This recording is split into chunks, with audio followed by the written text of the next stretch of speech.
As we commemorate the birth of Jesus Christ 2 millennia ago, we offer our testimony of the reality of his matchless life and the infinite virtue of his great atoning sacrifice. None other has had so profound an influence upon all who have lived and will yet live upon the earth. He was the great Jehovah of the Old Testament, the Messiah of the New. Under the direction of his Father, he was the creator of the earth. All things were made by him, and without him was not anything made that was made. Though sinless, he was baptized to fulfill all righteousness. He went about doing good, yet was despised for it. His gospel was a message of peace and goodwill. He entreated all to follow his example. He walked the roads of Palestine, healing the sick, causing the blind to see, and raising the dead. He taught the truths of eternity, the reality of our premortal existence, the purpose of our life on earth, and the potential for the sons and daughters of God in the life to come. He instituted the sacrament as a reminder of his great atoning sacrifice. He was arrested and condemned on spurious charges, convicted to satisfy a mob, and sentenced to die on Calvary's cross. He gave his life to atone for the sins of all mankind. His was a great vicarious gift in behalf of all who would ever live upon the earth. We solemnly testify that his life, which is central to all human history, neither began in Bethlehem nor concluded on Calvary. He was the firstborn of the Father, the only begotten Son in the flesh, the Redeemer of the world. He rose from the grave to become the first fruits of them that slept. As risen Lord, he visited among those who he had loved in life. He also ministered among his other sheep in ancient America.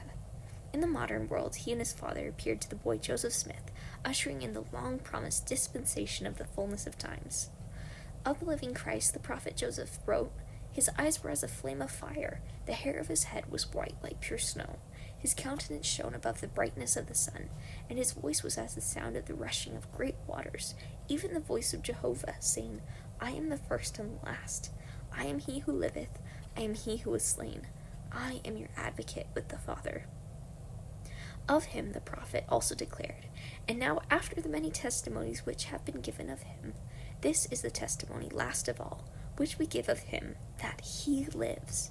For we saw him even on the right hand of God, and we heard a voice bearing record that he is the only begotten of the Father, that by him and through him and of him worlds are and were created, and the inhabitants thereof are begotten sons and daughters unto God."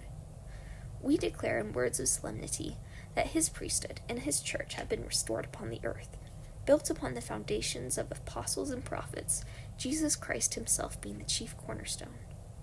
We testify that he will someday return to the earth, and the glory of the Lord shall be revealed, and all flesh shall see it together.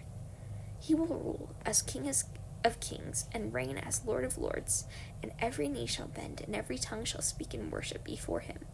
Each of us will stand to be judged of him according to our works and the desires of our hearts. We bear testimony as his duly ordained apostles that Jesus is the living Christ, the immortal Son of God. He is the great King Emmanuel, who stands today on the right hand of his Father. He is the light, the life, and the hope of the world. His way is the path that leads to happiness in this life and eternal life in the world to come. God be thanked for the matchless gift of his divine Son.